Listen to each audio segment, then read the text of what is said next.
Boa noite a todas e todos. Eu sou Rodrigo Nabuco, advogado, conselheiro da ASP. É um prazer imenso receber vocês todos aqui nessa nossa agenda intensa que nós estamos tendo nesse mês da advocacia à ASP. Com diferentes temas, estamos tendo mais de 20 eventos online, reunindo palestrantes de diversas áreas do conhecimento jurídico e também acadêmico. Ao longo de todo esse mês, estamos buscando trazer para a pauta novidades tecnológicas, inovações, novos procedimentos, questões fundamentais de diversidade e de todos outros temas de interesse sempre da advocacia. A proposta aqui da ASP é trazer para toda a classe jurídica experiências baseadas na troca de conhecimentos, seja para a carreira, seja para o desenvolvimento pessoal, debatendo o que realmente importa para a nossa rotina do dia a dia da advocacia. Se você que está nos assistindo ainda não conferiu a programação completa, por favor acessar mêsdaadvocacia.aasp.org.br e conferir lá toda a programação completa que nós da associação preparamos para os associados, os advogados, advogadas, estudantes e toda a sociedade como um todo. Afinal, os eventos são gratuitos e abertos a todas as pessoas que tenham interesse em conhecer essas diversas temáticas que estamos preparando para vocês. Com 78 anos de fundação e aproximadamente 80 mil associados em todo o país, a ASP tem por principal missão potencializar e facilitar o exercício da advocacia.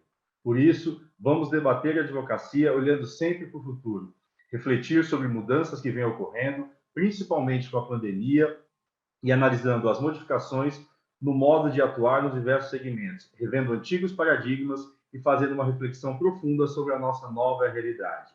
Mais uma vez, agradecemos pela participação e hoje vamos aqui debater um tema muito interessante, muito importante: novidades tecnológicas, legislativas, procedimentais e autogestão, direito e inovação tecnológica e a nova economia.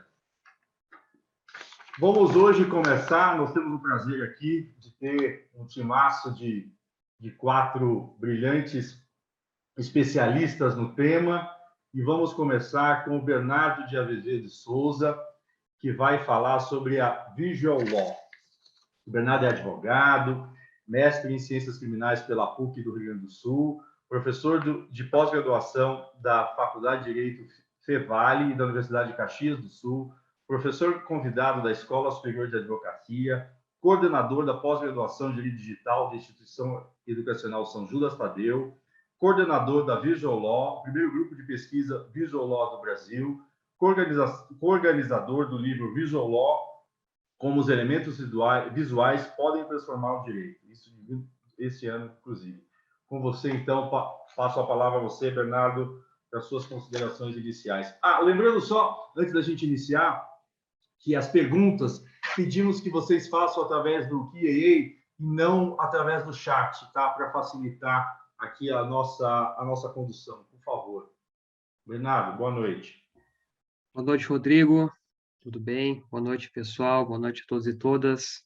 Minhas saudações aqui ao Victor e a Anne, que estão aqui comigo hoje nesse painel. Uma satisfação poder conversar com vocês, aprender também um pouco, né? E todos aí que nos acompanham, também a ASP pela organização deste evento. E é um prazer, pessoal, estar aqui com vocês hoje, né? Falando aqui virtualmente sobre direito, inovação e tecnologia, mas o recorte temático que eu pretendo falar aqui hoje é justamente o Visual Law, um campo de estudo que eu venho me dedicando cada vez mais e tem ganhado cada vez mais espaço, mais relevância no escritório de advocacia, departamentos jurídicos, no Poder Judiciário, na AGU, no Ministério Público. Então, é um campo de estudo muito interessante, muito relevante, e nós temos, enquanto profissionais da advocacia, cada vez mais espaço de utilizar essas técnicas de inúmeras formas, né, para aprimorar nossa comunicação nas petições, para que os nossos serviços sejam diferenciados no mercado, e assim por diante. Então, eu pretendo aqui fazer uma exposição de alguns minutos para vocês, e depois eu fico à disposição aí para perguntas e comentários. Só abrir aqui a apresentação.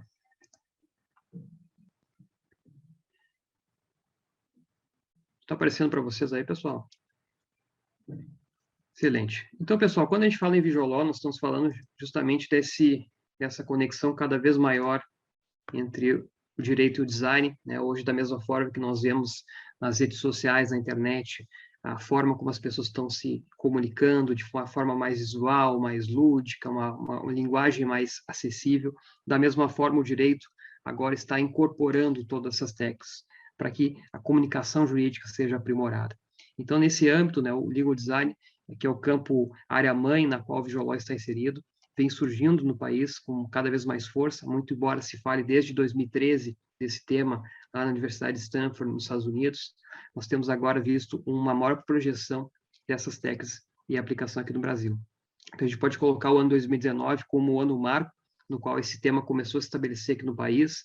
Então, os primeiros cursos foram divulgados sobre esse tema, as primeiras iniciativas no Poder Judiciário, agora na AGU, no Ministério Público, nos departamentos jurídicos, a gente tem visto essa força ganhar cada vez mais. Então, de fato, nós estamos aqui falando de uma conexão cada vez maior entre o direito, o design e a tecnologia. E dentro desse âmbito, né, nós temos várias classificações existentes, mas aqui eu trago, né, da professora Margaret Hagan, que é uma das maiores autoridades nesse tema, e ela pontua, né, o Visual Law como sendo uma sub-área do legal design. Quando a gente está falando de legal design, nós estamos falando aqui do design centrado no usuário aplicado ao contexto do direito. Então, nós temos várias possibilidades de utilizar o conhecimento do design na área jurídica. Então, nós podemos falar em design de sistemas, design organizacional, design de serviços, design de produto. E o Visual Law está conectado àquela pontinha ali da pirâmide relacionado ao design da informação jurídica. Então, quando a gente fala em legal design, nós estamos abrindo mais o leque, há uma amplitude aqui de aplicação. Então, vamos imaginar o design organizacional, por exemplo. Hoje, nós podemos remodelar a forma como o escritório atende seus clientes. Então, pensando desde a experiência do cliente, no momento que ele entra no site do escritório de advocacia, o que ele enxerga naquele site, há um chatbot que atende ele, há alguma informação ali relevante.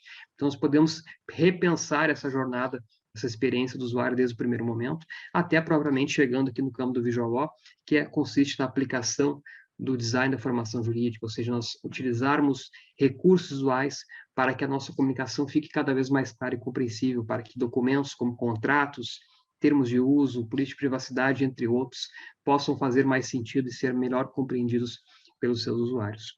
Então, é um campo de estudo que vem crescendo cada vez mais, então tem inúmeras possibilidades de a gente aplicar, mas o meu foco aqui na fala é justamente essa sub-área do legal design, que é o Visual Law, né? Então, uma área mais nichada, que busca, então, comunicar as informações jurídicas com mais eficiência, com mais clareza.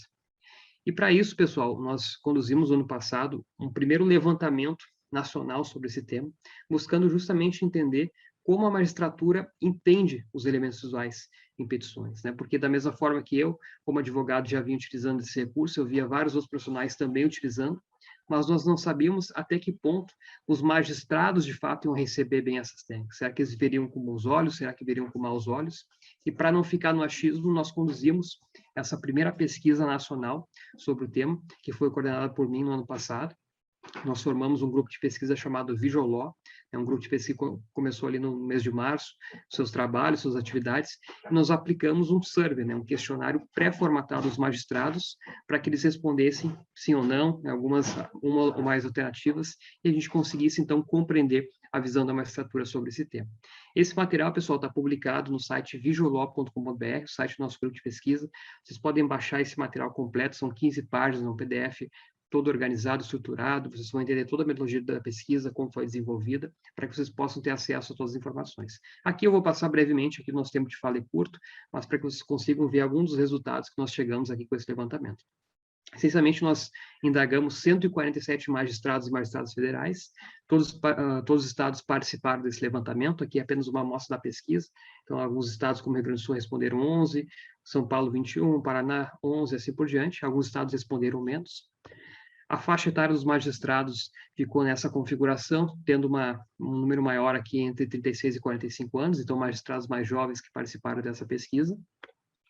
E nós começamos indagando justamente os principais problemas hoje encontrados nas petições, né? Quais são hoje, né, os principais entraves, os principais obstáculos. Então, nós elencamos, né, uma relação, né, de pontos aqui, como argumentação genérica, redação prolixa, e pedimos aos magistrados que assinalassem quais eles entendiam que eram os principais problemas hoje encontrados nas petições. E eles assinalaram a argumentação genérica hoje como o grande problema, né, encontrado nas peças processuais. Por argumentação genérica, vamos pensar aquela argumentação no qual o profissional da advocacia utiliza blocos pré-prontos de texto e vai encaixando em toda e qualquer petição, apenas fazendo o ajuste de cabeçalho, rodapé, mudando o nome das partes e assim por diante. Já a redação prolixa, que foi o segundo problema apontado aqui, uma margem bem pequena, é justamente o uso de expressões confusas, enfadonhas, jargões que podem mais atrapalhar do que facilitar a compreensão. E também entra em terceiro lugar aqui o número excessivo de páginas. Então, a numeração de páginas, a quantidade de páginas também impacta aqui na compreensão, e os magistrados entendem que isso é um obstáculo. Também nós perguntamos aos magistrados o que torna hoje uma petição agradável para leitura e análise. E aqui ficou, né, com 96%, a redação objetiva como sendo hoje o principal aspecto que torna uma petição boa, né, de uma leitura agradável, boa para análise e compreensão, seguida pela boa formatação da peça. E aqui entra também a redução do número de páginas, né, 59%. E também nós já inserimos aqui nessa pergunta essa combinação entre elementos visuais e textuais, e os magistrados entendem que também esse é um ponto positivo que pode tornar uma petição agradável para leitura e análise. Nós indagamos ainda quais são os elementos visuais mais identificados, ou seja, quais são aqueles que os advogados mais utilizam nas petições. Os fluxogramas foram apontados aqui como os recursos mais utilizados. De todos os recursos que nós apontamos, foram mais de 15 tipos de recursos visuais que nós apontamos aqui na pesquisa, seguidos pelos links e também pelos gráficos. Então, esses três são os recursos mais adotados hoje pelos advogados. Nós perguntamos ainda quais elementos visuais não devem ser utilizados, né? Na visão da magistratura federal, quais são os recursos que eles não simpatizam, que eles não gostam. E nos chamou muita atenção aqui que ficou o QR Code. Os QR Codes ficaram em primeiro lugar, como sendo os recursos menos favoritos dos magistrados, e seguidos pelos vídeos, né? A gente não consegue aqui, como se trata de um survey, né, uma pesquisa quantitativa, a gente não consegue fazer subperguntas a partir das respostas dadas, seria o mundo ideal aqui, mas não há como fazer. Então, a gente tem algumas hipóteses para justificar esse comportamento, ou seja, para justificar por que os magistrados não simpatizam com os QR Codes. E uma delas, pessoal, é justamente o fato que esse acesso ao QR Code representa um trabalho adicional para o magistrado, pois ele precisa sacar o celular, ele precisa direcionar a câmera até o QR Code, ir até o local, o ambiente externo no qual esse conteúdo está hospedado, pode ser um vídeo, pode ser um PDF, assim por diante, para depois retornar aos autos físicos ou eletrônicos no qual ele está manuseando. Então, são aqui, a gente está falando de 4, 5 etapas que o magistrado precisa desempenhar para acessar aquele conteúdo, sendo que uma imagem que está ali, vamos dizer assim, juntada na petição, ele já enxerga, né, em questão de meio segundo, nem isso. Então, esse é uma das principais hipóteses que a gente tem para justificar esse comportamento. E a segunda hipótese tem a ver com a segurança daquele ambiente, porque o magistrado está ali analisando a petição no seu ambiente de segurança, né, um EPROC, um ESAGE, entre outros, e ele tem que sair do ambiente no qual ele está inserido, está analisando o material, para ver um ambiente no qual ele desconhece. Pode ser um Vimeo, pode ser um YouTube, pode ser um outro site que ele não sabe a procedência. Então, ele corre o risco aqui de contrair um malware, um arquivo malicioso, que pode contaminar o seu computador. Aqui no Rio Grande do Sul, nós tivemos há poucos dias aí um ataque hacker que paralisou as atividades. Então, essa, de fato, uma preocupação, né, que os magistrados têm. Então, são algumas das hipóteses que nós temos aqui para justificar esse comportamento. Nós estamos agora conduzindo já a segunda etapa dessa pesquisa, que vai analisar a visão da magistratura estadual sobre os recursos visuais e petições. Nós já temos mais de 230 respostas de magistrados. E no segundo semestre, agora, nós pretendemos fazer um levantamento qualitativo, né? A gente pretende indagar os magistrados em alguns pontos da pesquisa, como esse ponto do QR Code, por exemplo, para entender de fato, né, se as nossas hipóteses se confirmam ou se não se confirmam. E aqui, para encerrar a questão da pesquisa, nós temos aqui a última pergunta, né, que foi feita, que se o uso de recursos visuais facilita ou dificulta a análise da petição, é a nossa grande conclusão aqui do levantamento. Eles entendem que facilita com uma ressalva muito importante, desde que usados com moderação, ou seja, os recursos devem ser utilizados de forma moderada, ou seja, sem excessos. Isso é muito importante porque a gente percebe hoje, na medida que esse tema vem ganhando relevância e vem ganhando espaço no escritório de advocacia, muitos advogados acabam usando de uma forma excessiva, abusiva, né, os elementos visuais, muitas cores, muitas informações, e isso não necessariamente traz um aspecto positivo na compreensão. E a nossa pesquisa sinaliza nesse sentido. Então, facilita desde que usado com moderação. Então, uma ressalva muito importante para que nós, no momento que decidamos trazer esses recursos visuais nas petições, que a gente tenha esse tato, essa cautela necessária. E assim, pessoal, então essa pesquisa vocês podem encontrar, como eu falei, no site do visuallaw.com.br, está totalmente gratuita, vocês podem baixar lá o material, então acessem todas as informações lá, saibam mais detalhes do nosso trabalho. E aqui eu apresento rapidamente aqui alguns cases mundo afora, para que a gente possa compreender um pouco mais esse tema, e a gente está falando necessariamente de um tema, né, que tem projeção mundial, começou no exterior, e agora que está chegando no Brasil, né, até porque a gente adota ainda o nome em inglês, talvez venhamos a traduzir no futuro, o tema não se sabe ainda, porque até o termo design até hoje não foi traduzido, a gente usa a palavra em inglês, mas é algo para se pensar também. E mundo afora, nós temos vários cases relevantes, aqui eu trago 2 deles rapidamente para vocês. Um deles é esse Vendor Power, que é um caso bastante emblemático, que mostra o potencial dos recursos visuais. Aqui nós estamos falando do ano de 2009, né, num ambiente no qual, na cidade de Nova York, nós tínhamos vários vendedores ambulantes, que desconheciam as regras de comércio, basicamente eles não tinham conhecimento do que poderiam fazer, se poderiam colocar a barraquinha de uma forma, se poderiam vender tal ou tal item, e por conta disso, né, eles tomavam muitas multas, né, multas pesadas por conta do descumprimento dessas regras e diretrizes. E, em razão desse cenário, 2 instituições e um designer se uniram, se juntaram para montar esse material chamado Vendor Power. Aqui, Vendor Power no sentido de empoderar os vendedores, né, os vendedores ambulantes. Eles criaram um material totalmente visual aqui no formato histórias em quadrinhos, né, storyboards, trazendo aqui as principais disposições, regras, o que poderia fazer, o que não poderia fazer, assim por diante, e também traduzido nas 5 principais línguas faladas pelos vendedores ambulantes. Então, nós tínhamos ali as 5 principais línguas, podem chegar naquela parte preta, né? Tem 5 linhas ali, é a tradução de cada uma das línguas.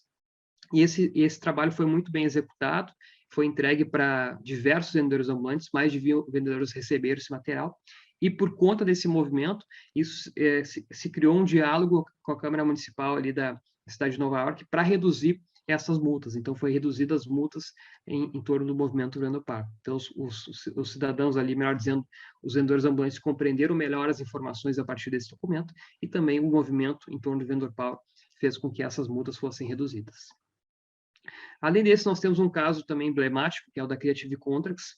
Nós estamos falando aqui no ano de 2016, na cidade de Limpopo, na África do Sul, e basicamente tinha uma fazenda de frutas cítricas na cidade, com vários trabalhadores ali, coletores de frutas cítricas, que eram analfabetos e desconheciam as regras, as disposições do que poderiam fazer, o que não poderiam fazer, quais eram as incumbências, as funções e assim por diante.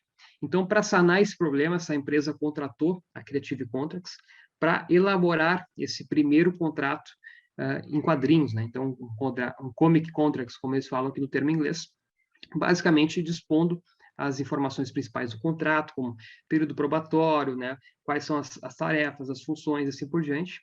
E esse documento foi muito bem recebido, né? Eles tinham uma ressalva que os trabalhadores se sentissem diminuídos por causa dessas ilustrações, por causa dessas imagens, e foi muito pelo contrário, né? Os coletores de frutas gostaram do formato, entenderam muito bem as cláusulas, as disposições, e também, por conta desse contrato de quadrinhos, isso reduziu a curva de aprendizado, que era de 3 horas antes, eles levavam 3 horas para aprender a função, né? Então, o novo trabalhador levava, em média, 3 horas para aprender as atividades. E a partir desse contrato, esse período caiu de 3 horas para 40 minutos. Então, além de facilitar a compreensão das disposições contratuais, também reduziu a curva de aprendizado, que é um case de sucesso aí que eu trago para vocês. Mas perceba, pessoal, quando a gente fala de Visual Law, né, a gente está falando de várias modalidades de cursos visuais, a gente não está falando necessariamente da história em quadrinhos, que é apenas uma das possibilidades. Isso é um adendo importante que eu faço, porque existem algumas pessoas que querem fazer um reducionismo, dizendo que Visual Law é tudo história em quadrinhos, quando a gente percebe que a maioria dos cases existentes aqui no Brasil e também mundo afora são cases variados, não tem história em quadrinhos, são situações muito pontuais. Nós utilizamos a história em quadrinhos quando há uma necessidade. Então, no caso, um trabalhador analfabeto, pessoas com dificuldade de compreensão e assim por diante. E na experiência brasileira, nós já temos vários casos, né, bem importantes que eu trago aqui para vocês. Aqui, rapidamente, são algumas matérias dos últimos 2 anos que eu reuni, que reforçam, então, como esse tema vem crescendo aqui no Brasil. Então, são matérias que trazem a experiência da AGU, aqui dos departamentos jurídicos, do Poder Judiciário. Também tem 2 matérias da Folha de São Paulo que já traziam algumas conclusões parciais da nossa pesquisa.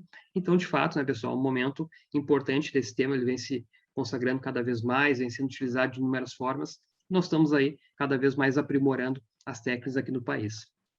E nós temos vários casos já bem relevantes, aqui eu trago alguns deles para vocês. O Ministério Público, por exemplo, em 2018, fez uma primeira aplicação aqui no contexto de uma ação civil pública. Então, esse era um caso que envolvia uma discussão da linha 4 do metrô de Copacabana e Ipanema, então, um processo com inúmeros volumes, né, inúmeros volumes laudas, então, um processo gigantesco, que remontava a discussão aos anos 90. Então, para facilitar a compreensão da magistrada que estava analisando esse caso, o Ministério Público aqui fez uma grande facilitação gráfica como essa, né, mostrando toda a cronologia dos acontecimentos, ou seja, o começo do processo, perceba lá no canto superior esquerdo, nós temos o começo, o início do processo, e vai fazendo essa linha assim sinuosa até chegar no momento atual, trazendo aqui as principais informações, como principais valores, né, os acontecimentos do processo, pontos importantes para que a magistrada, ao analisar esse documento, pudesse compreender com mais clareza. E aqui surtiu efeito essa estratégia deles, inclusive a magistrada concedeu a liminar pedida pelo Ministério Público nessa ação civil pública, né? Então, desde então, eles vêm utilizando de inúmeras formas essas técnicas nos seus documentos. Aqui nós temos aplicações também no campo dos departamentos jurídicos, né? Esse é um caso também que foi bastante divulgado, bastante difundido aqui no Brasil em 2019, né? Por ter sido, sobretudo, até onde eu tenho conhecimento, a primeira contestação a aplicar essas técnicas aqui no Brasil. E a capa, na verdade, chamou muito a atenção, né? Teve tanto comentários positivos como negativos, por ser uma capa bastante chamativa, mas, de fato, né, capturou a atenção do tema, né, e trouxe a discussão sobre o visual law. Aqui foi uma aplicação pontual na contestação. Também temos aplicações em departamentos jurídicos, além de departamentos jurídicos de advocacia. Então, aqui o Faria Sendoi Maia também fez uma aplicação nessa ação indenizatória, também foi um documento bastante divulgado, né, então trazendo aqui alguns recursos visuais, uma ação indenizatória, que discutia aqui também, estava envolvida uma cantora bastante famosa aqui no Brasil. Também vemos aplicações variadas no Poder Judiciário. Aqui é um primeiro caso bastante difundido, né? Provavelmente, se vocês já leram sobre visual law, já ouviram falar, já estudaram, chegaram até esse caso, porque foi, de fato, um caso muito difundido aqui no país, que é a iniciativa do magistrado Marco Bruno, né? Que, basicamente, ele quis aqui fazer criar uma nova experiência de recebimento do mandado de cessação de intimação de penhora, que é um documento, né, que as pessoas têm uma angústia de receber, né? Um documento que estamos aqui falando de um bem bloqueado, uma conta bloqueada, uma penhora realizada e assim por diante, então causa uma aflição receber esse documento. Então, por conta disso, o magistrado criou aqui um novo aspecto visual do documento, e também, o mais importante desse documento é esse QR Code, que leva, né, o destinatário até um vídeo no qual o magistrado explica com mais detalhes, com muita calma, com muita tranquilidade e clareza, né, o porquê da nova comunicação, né, quais são as técnicas envolvidas, como reverter esse cenário e assim por diante. E até por conta disso, né, o próprio magistrado me comentou esses tempos que teve um empresário de Natal que, ao receber esse documento, ele disse que por pouco não infartou, né, porque ele acessou esse QR Code e viu o magistrado Marco Bruno com muita tranquilidade, muita clareza, assim, falando dessa novidade, da nova comunicação.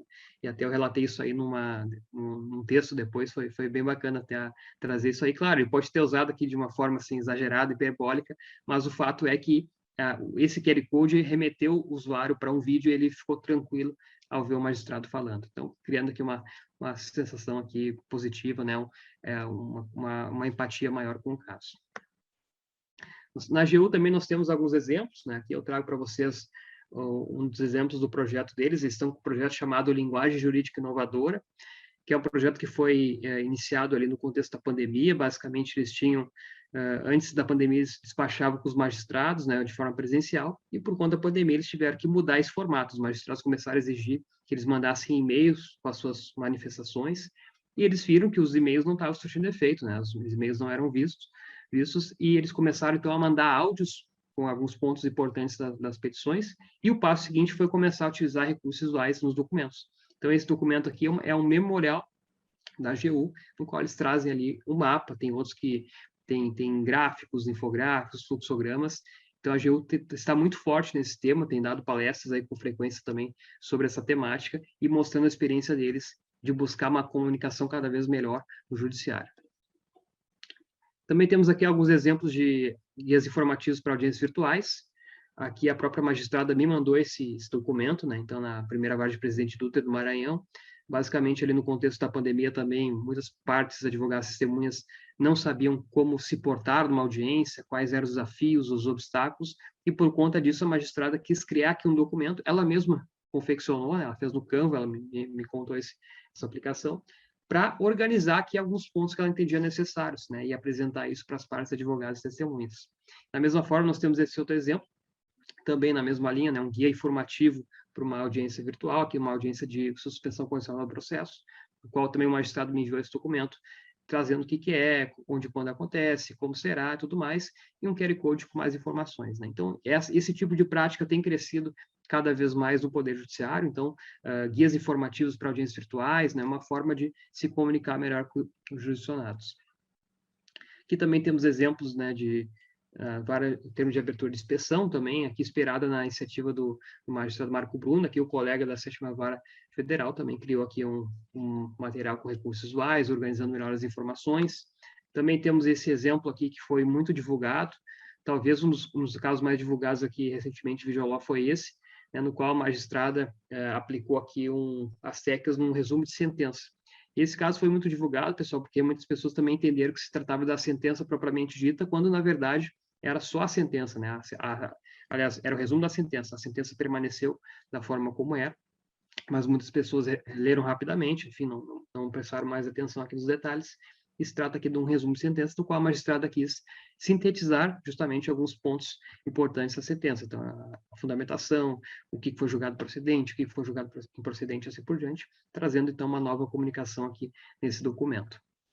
E aqui também nós temos, aqui, eu sou aqui do Rio Grande do Sul, né, nós temos a Comissão de Inovação TJRS, que tem se dedicado também a esse tema, né? Então, nós temos aqui na esquerda, por exemplo, o tradicional ofício circular da Corregedoria Geral de Justiça, modelo antigo.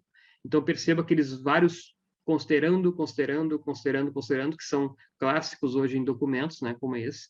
Eles estão agora removendo esses considerandos, que eles entendem que não faz sentido, porque esses considerandos estão já preenchidos no documento, já estão incorporados de alguma forma no texto. Então, eles estão removendo algumas expressões que são, na visão deles, enfadonhas, cansativas, e também trazendo os elementos visuais. Então, esse na direita é o novo modelo, repaginado com as cores do brasão aqui do Rio Grande do Sul, um QR Code com mais detalhes, substituindo aquele link gigantesco que está lá na esquerda. Então, uma nova forma de comunicação que o TJRS tem se dedicado. E, além disso, né, o TJRS, de um lado, está se dedicando à parte do Visual Law, e de outro, eles têm trabalhado com o Plain Language, né? Não sei se vocês já ouviram falar dessa área, mas uma área que vem crescendo cada vez mais aqui no Brasil. É um movimento nacional que já tem mais de 50 anos nos Estados Unidos, mas basicamente nós estamos falando aqui de uma nova forma de comunicação que consiste em eliminar expressões que são confusas, enfadonhas, os jargões e assim por diante. Então, veja aquele exemplo ali em cima, né, que eu retirei do próprio material deles. Em vez de usar esse trecho aqui, é possível a transmissão viral após a resolução dos sintomas, mas a duração do período de transmissibilidade é desconhecida nesse caso. Eles estão adotando esse novo jeito de escrever, essa nova forma. Que tal? O vírus pode ser transmitido após os sintomas acabarem, mas não sabe quanto tempo dura esse período de transmissão. Então, uma nova abordagem, né, que consiste, de um lado, a aplicação dos recursos visuais, e de outro, essa nova linguagem, né, a partir dos princípios do plain language, né, da linguagem simples, linguagem clara. Então, são novos momentos que a gente está experimentando a partir dessa premissa, né, que a linguagem que é clara para um grupo de leitores pode não ser clara para o outro. Então, por conta disso, o TJRS tem se dedicado nesse tema. Nós já vemos iniciativas similares também no TCE de Santa Catarina, que criou agora um Programa Nacional de Linguagem Simples. Tem já aqui no Brasil um projeto de lei sobre esse tema e uma legislação municipal em São Paulo também sobre esse tema já valendo, né, já em vigor. Então, de fato, nós temos esse tema também dialogando aqui com o Visual Law. E aqui, me encaminhando para o final, pessoal, nós temos aqui algumas resoluções de provimentos importantes que também chancelam e demonstram o quanto esse tema realmente vem ganhando relevância e vem sendo chancelado pelos próprios tribunais, né? Então, aqui uma resolução do CNJ, né, que pontuou aqui na resolução 347 de 2020, colocando que sempre que possível dever-se utilizar recursos de visual que tornem a linguagem de todos os documentos mais claros, usuários e acessíveis, né? Então, o próprio CNJ chancelando esse tema a partir de uma resolução. E, além disso, né, agora a gente viu há poucos dias o ministro Fux, ao divulgar aquele material chamado Case Law, que traz um compilado de julgados sobre a pandemia, que é apresentado para a comunidade internacional. ele mesmo pontuou, né, que o material foi elaborado com técnicas de Visual Law e Legal Design, mostrando que eles mesmos, né, o CNJ e o STF também têm se dedicado em relação a esse tema, né? Também temos aqui mais atos normativos, aqui um provimento também que sinaliza que as serventias deverão se atentar para produzir avisos de privacidade com redação de linguagem compreensível e direcionados ao público com a utilização de técnicas de Visual Law e Legal Design. Então, mais um provimento nesse sentido. Também temos essa instrução que saiu agora há poucos dias, aqui no contexto das juntas comerciais, também autorizando e permitindo a utilização de recursos visuais. Então, a gente percebe, né, de fato, né, como esse tema vem ganhando espaço, inclusive saindo decisões, né, que eu trago rapidamente umas decisões que já saíram sobre Visual Law, né, não necessariamente sobre Visual Law, mas que contemplaram o Visual Law de algum modo. Então, aqui no caso, um magistrado, né, um desembargador que elogiou, né, um advogado por ter utilizado essas técnicas numa petição inicial.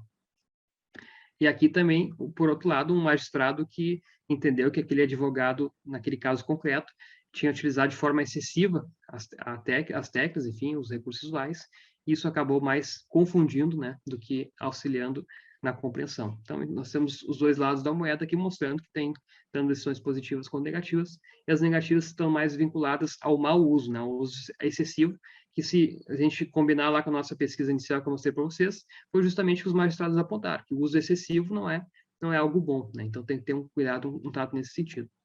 E aqui, para finalizar, tem os laboratórios, né? Nós já temos vários laboratórios aqui no Brasil que estão analisando esse tema, né? Estão agora se debruçando sobre isso. O laboratório da professora Margaret Hagan foi um dos pioneiros, né? Nos Estados Unidos nós temos laboratórios, Bélgica também, e aqui no Brasil nós temos esses 4 laboratórios, e além disso, mais outros estão surgindo agora. Inclusive, nós vamos fazer esse mesmo evento gratuito, contemplando todos os laboratórios de Visual Law e Legal Design. Quem tiver interesse pode participar, para compreender um pouco mais, né, o que esses laboratórios estão fazendo, as iniciativas, os projetos, e para que vocês possam compreender, né, o que já vem sendo executado. E aqui, para finalizar, pessoal, só algumas publicações para quem deseja mergulhar mais nesse tema. Nós temos esse e-book aqui, o primeiro e-book que foi publicado sobre Visual Law aqui no Brasil, né, do Alexandre Zavag e da Ana Paula Holtz. Então, é um e-book bem relevante, que traz ali um pouco sobre a área, as suas ramificações, um pouco sobre as experiências no exterior, que vem sendo trabalhado aqui no Brasil. E também temos esse livro que saiu agora no começo deste ano, que foi organizado por mim e pela Ingrid Barbosa Oliveira, que é um livro que traz aqui, fruto do nosso grupo de pesquisa, traz vários olhares sobre esse tema. Então, tem Visual Law conectado com direito espacial, direito civil, direito empresarial, direito penal. Então, as várias interlocuções possíveis em relação a esse tema. E é um livro totalmente colorido, né? Um livro que traz, além das suas citações gráficas ao longo da obra, nós tivemos uma preocupação em criar, antes de cada artigo, uma folha de rosto, sintetizando as principais informações, né, daquele artigo, como habilidades que vão ser desenvolvidas na leitura, quais são as principais palavras-chave, as áreas correlatas àquele tema e assim por diante. Então, tudo pensando em realmente trazer uma obra diferenciada no mercado, não o mais do mesmo na coletânea, mas sim uma nova experiência de leitura. E a obra tem sido, de fato, um sucesso no mercado, né? A primeira edição esgotou em 3 semanas, perdão, primeira tiragem em 3 semanas, segunda tiragem já esgotou, nós estamos na terceira tiragem, e a segunda edição está saindo agora para 2022, com mais artigos, mais conteúdo. Então, é isso que eu queria mostrar para vocês hoje, né, pessoal, um pouco dessa área que vem, como falei para vocês, crescendo cada vez mais, né? Nós estamos ainda no momento inicial desse tema, e há muito a ser aprendido, compreendido, mas espero que vocês tenham gostado desse conteúdo.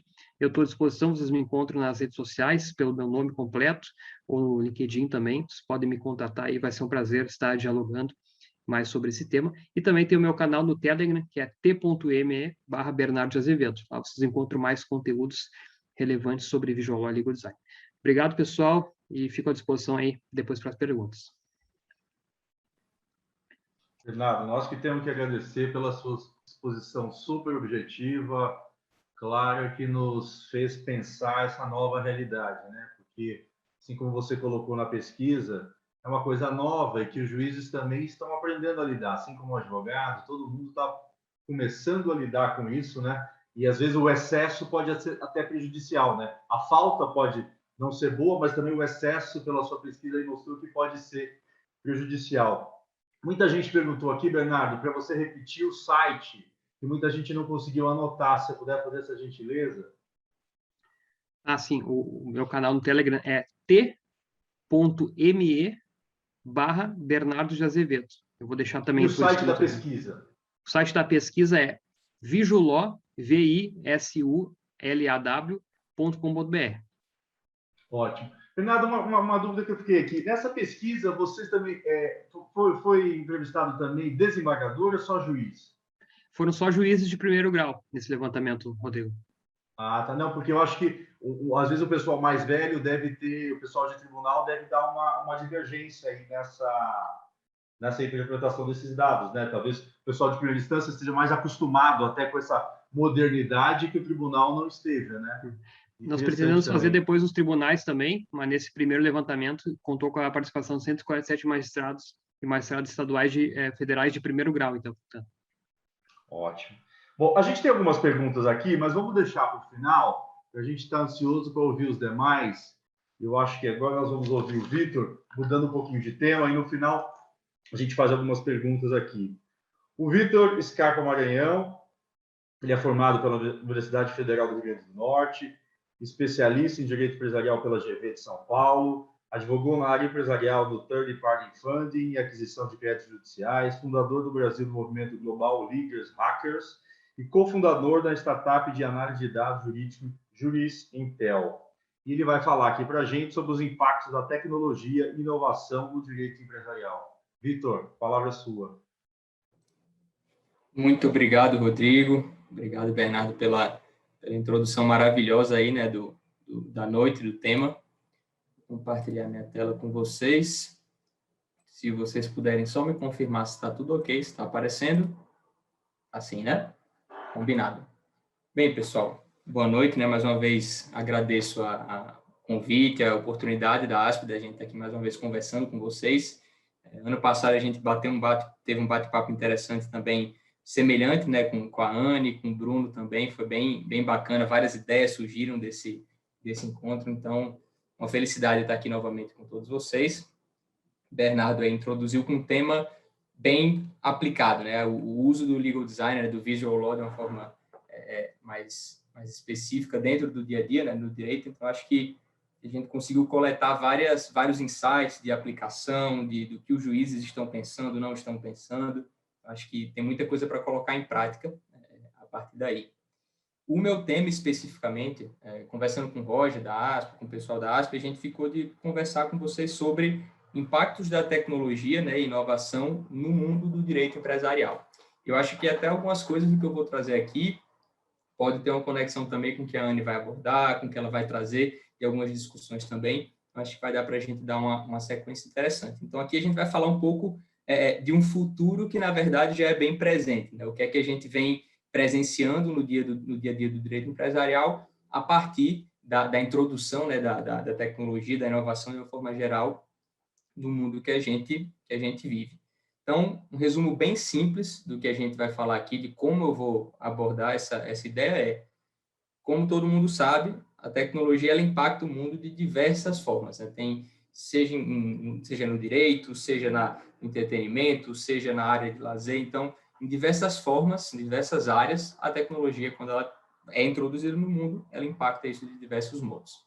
Incluindo no mundo do direito, mais especificamente no tema que a gente vai conversar aqui, o mundo do direito empresarial. E esse impacto, ele força algumas mudanças do ponto de vista da prática, né, do dia a dia do direito empresarial, de como a gente presta os nossos serviços, de uma forma geral, e também do ponto de vista de desafios jurídicos que nós todos, como advogados da área empresarial, precisamos lidar e vamos começar a precisar lidar daqui em diante. Então, vários temas, vários desafios novos que as empresas, que os clientes, de uma forma geral, começam a presenciar. E aí a gente vem nessa pergunta, voltando a alguns passos de por que as empresas existem, né? Voltando ali na indagação e no que Ronald Coase conversou com a gente, falou com a gente na natureza da firma, basicamente ele falou ali que as empresas são um mecanismo necessário, né, para reduzir esses custos de transação, essa fricção das imperfeições do mercado. Então, o mercado ele é repleto de problemas, ele é repleto de imperfeições, e a empresa ela surge ali como um mecanismo para facilitar essa relação entre as pessoas, relações comerciais e tudo mais. E o direito empresarial, como a gente sabe, ele é um mecanismo, faz parte desse mecanismo necessário. Então, a gente tem um direito empresarial como viabilizador de várias atividades e várias necessidades da empresa, e quando a gente olha com essa visão da tecnologia impactando, influenciando o nosso dia a dia, como eu falei, a gente bifurca esse impacto em duas frentes. Seja em novas demandas com relação aos nossos serviços, e aqui, nesse lado, a gente fala muito de algo que é guiado pelo que os nossos clientes demandam cada vez mais. Então, as demandas que a gente tem do cliente hoje não são as mesmas puramente jurídicas do que a gente tinha no passado, a velocidade com que ele demanda a nossa resposta não é a mesma, o tipo de serviço que ele demanda não é mais o mesmo, a forma como a gente executa esse serviço não é mais a mesma. Então, surgem essas novas demandas e, como eu tinha falado, os novos desafios jurídicos. E aí, quando a gente começa a falar desse lado esquerdo da bifurcação aqui, do meu lado esquerdo, das demandas, né, dos usuários quanto ao serviço jurídico no dia a dia do direito empresarial, a gente tem, basicamente, o que eu imagino de 3 impulsionadores de mudanças nesse cenário de inovação constante, né? Então, são 3 forças que orientam o que está mudando no dia a dia. A gente tem essa necessidade, né, de fazer mais por menos, então, cada vez mais os clientes demandam que a gente faça mais alguma coisa ou em mais volume por um valor menor. A gente tem uma alta especialização no que a gente faz do ponto de vista jurídico e, ao mesmo tempo, tem uma subvalorização do que é básico, do que a pessoa encontra de forma massiva, de forma massificada dentro do mercado jurídico. E a gente tem uma demanda pelo uso de tecnologia, seja uma demanda porque os clientes sabem que a inovação está presente na área deles, que está presente também na nossa área, que isso demanda que a gente utilize esses tipos de ferramenta, seja porque isso, para cumprir esse dever de fazer mais por menos, a gente precisa necessariamente utilizar tecnologia. E aí, esses três drivers, né, esses 3 impulsionadores, vamos dizer assim, eles impactam a prática do direito nesse sentido. Novas habilidades que nós todos, como profissionais da área jurídica, precisamos ter, não só advogados na área empresarial, mas de uma forma geral, profissionais da área jurídica. A gente tem um impacto da comoditização do direito, pelo menos do direito do que a gente entende como direito, questões mais básicas. Cada vez mais a gente tem o acesso a provedores de formas diferentes do direito, de uma forma mais acessível financeiramente, o que faz com que determinados tipos de demandas jurídicas fiquem cada vez mais parecidas com uma commodity, e a gente tem, como eu falei, o uso de tecnologia no dia a dia. Quando a gente fala de novas habilidades, a gente está, até esse levantamento aqui, faz parte de um estudo que foi lançado recentemente, que traz ali as 10 principais habilidades que o profissional do futuro precisa ter. E aí, quando a gente olha essas 10 habilidades, a gente consegue destacar algumas aqui, que quando a gente olha para o dia a dia da prática do direito empresarial, a gente vê algumas delas que estão intimamente ligadas, né, ao avanço da tecnologia. Na medida que os problemas se tornam cada vez mais complexos, a gente tem que ter formas diferentes de resolver esses problemas. Seja através de computação, por exemplo, do uso de tecnologia, seja através de uma forma diferente de pensar, seja através de interdisciplinariedade, de conexão com outros saberes, para que a gente consiga resolver problemas cada vez mais complexos. A gente tem a demanda por criatividade, que está linkado diretamente com que o próprio Bernardo estava conversando com a gente anteriormente, de olhar para o legal design como uma dessas ferramentas, como uma dessas novas habilidades também, que a gente precisa trazer para a parte do nosso dia cada vez mais. Questão de colaboração, de atuar com times interdisciplinares, de atuar com outras áreas, com outros setores econômicos também, para prestar o nosso serviço, capacidade de análise, julgamento e tomada de decisões. E aqui, quando a gente fala capacidade de análise e tomada de decisões, a gente fala muito também daquela perspectiva de, hoje, cada dia mais, a gente tem dados presentes no dia a dia e a gente tem análise de dados sendo gerados, a gente fala da jurimetria na área jurídica e tantas outras coisas. E, a partir do momento que eu tenho isso à minha disposição, quanto mais capacidade de ler o que esses dados me mostram, mais capaz de tomar uma decisão eu serei. Então, tem essa questão desse tipo de habilidade que precisa ser aprimorado. E questão de flexibilidade, adaptação, tantas outras situações relacionadas ao nosso dia a dia. Quando a gente fala daquele segundo ponto de super especialização versus essa comoditização, vamos dizer assim, do direito, a gente tem esses dois lados, né? Então, os desafios das empresas, né, nesse mundo de hoje, eles demandam conhecimento cada vez mais especializado, interdisciplinar, e algumas demandas básicas e repetitivas, elas passam a ser direcionadas para o que for o melhor custo-benefício, passam a ser substituídas pela tecnologia. Então, a gente entra nesse mundo do uso da tecnologia no dia a dia, aqui na prática do direito.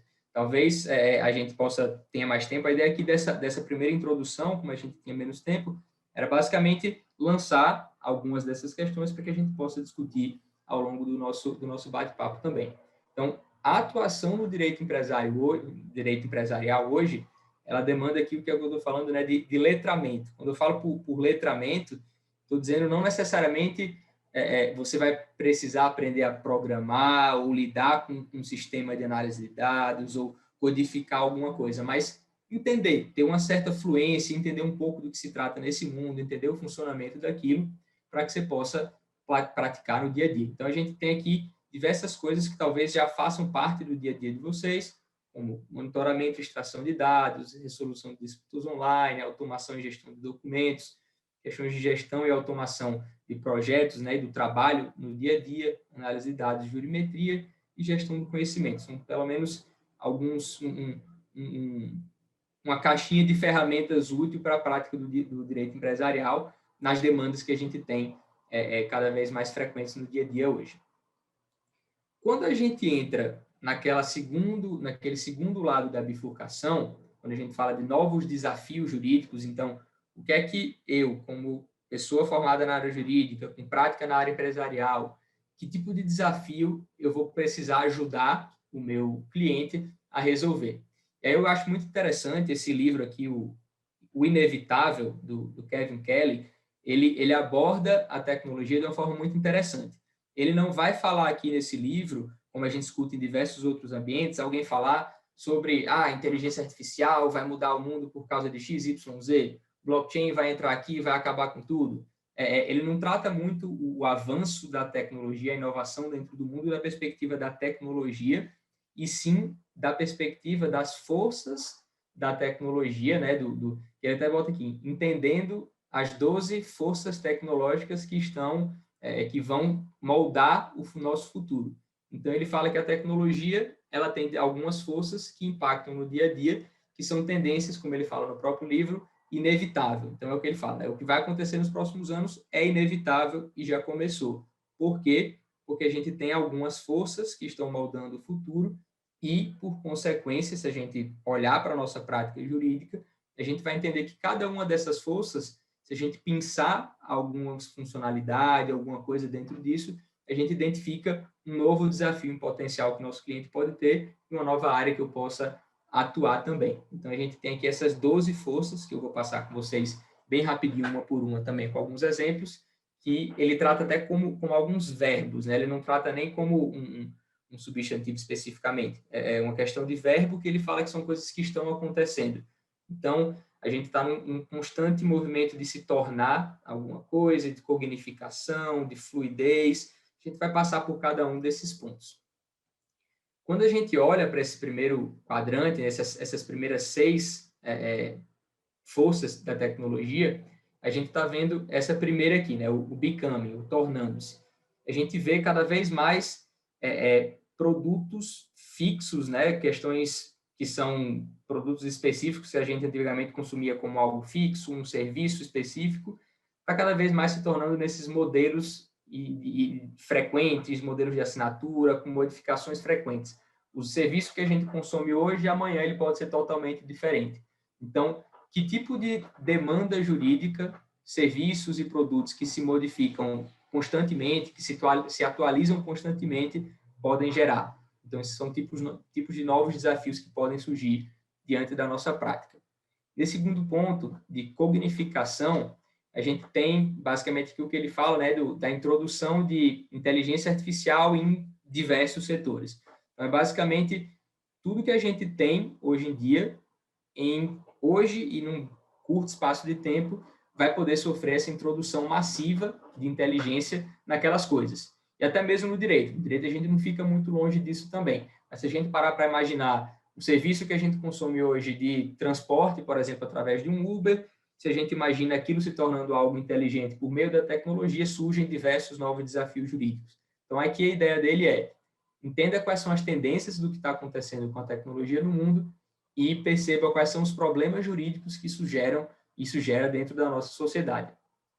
Questão de fluidez, que ele fala aqui do streaming imparável, que tudo hoje em dia, a gente antigamente tinha música só apenas no streaming, a gente tem vídeo no streaming, surge hoje uma nova modalidade de shop streaming, das pessoas comprando ao vivo ali, você está no Instagram, olhando o Instagram, e de repente você está clicando em algumas coisas e comprando.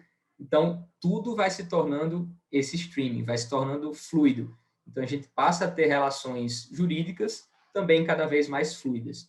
E isso vai impactar a nossa prática jurídica também, do ponto de vista dos desafios que a gente precisa enfrentar. Questão do sharing, que ele fala aqui, esse movimento de open source. Então, programadores lançam um código fonte de um serviço parecido com Uber e lançam isso de forma aberta. Alguém é proprietário disso? Não. É open source, é em código aberto. Quem que se responsabiliza se algo aconteça por algo que foi produzido a partir de algo que é de código aberto? Então, são várias questões que podem surgir a partir desse movimento de open source no mundo, não só no mundo da tecnologia, mas em diversos outros ambientes. Questão de acesso a bens versus a posse. Hoje isso fica muito claro quando a gente vê Uber, quando a gente vê Airbnb, diversos outros serviços que vão surgindo. Quanto mais a gente tem acesso aos bens, menos a gente quer possuir aquele bem. Que tipo de desafio jurídico, que problema jurídico pode surgir dentro dessa relação? Questão que ele fala do screening aqui, né? Tudo está se tornando uma tela, tudo está se tornando digital. A experiência de produtos e serviços, tudo vai sendo digital. O que é que pode surgir disso, do ponto de vista jurídico? O que é que a gente vai antever de problemas que podem surgir nesse sentido? O que é que eu preciso estudar para poder me preparar para atender o meu cliente da melhor forma possível? No segundo quadrante, último, antes da gente encerrar para continuar nosso bate-papo com a Anne, com as nossas discussões, a gente tem a questão do filtering. Ele fala que a tecnologia ela exerce uma pressão de filtrar o mundo. Quanto mais informação a gente tem sendo despejada no nosso dia a dia, despejada, a gente vê na área jurídica, a gente tem diversas fontes do direito produzindo informação diariamente, despejando isso no dia a dia, a gente precisa de algum mecanismo para filtrar essas informações. Mas isso está acontecendo com notícias, está acontecendo com entretenimento, está acontecendo com todos os setores. E aí, como é que a gente vai prever o que pode acontecer quando eu tenho filtros de conteúdo que está sendo consumido?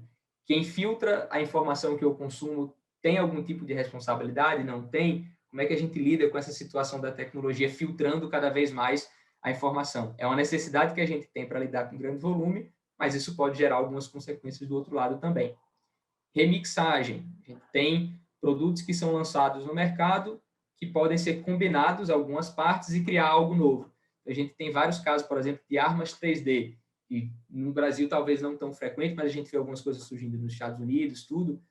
A partir do momento que você tem um modelo ali de uma criação de uma arma 3D, você pode colocar numa impressora 3D e produzir uma arminha de brinquedo. Só que, ao mesmo tempo, você pode combinar com outras peças que tornam aquela arminha de brinquedo algo de verdade. O que é que pode acontecer juridicamente ao redor disso, dessa situação que a gente está vivenciando? Questão de interacting, que ele fala aqui, que a gente está sendo cada vez mais submergido, que a gente está entrando cada vez mais dentro da tecnologia. A gente fala, por exemplo, desses nanodevices de saúde. A gente hoje está falando só dos smartwatches que a gente usa, que estão ali medindo nossa frequência cardíaca.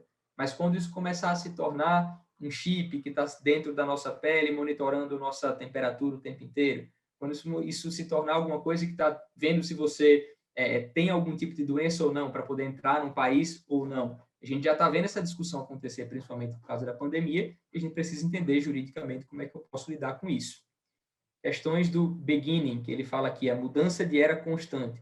A gente está sempre entrando numa era diferente. Até pouco tempo atrás, o streaming era uma coisa pequena, o streaming era uma coisa que não fazia tanto sentido. De repente, ele se tornou o carro-chefe da vez de todas as empresas. A inteligência artificial ainda não tem tanto impacto assim no nosso dia a dia. De repente, a gente pode mudar de era e entrar em outra coisa. A gente tem que estar atento a esse movimento.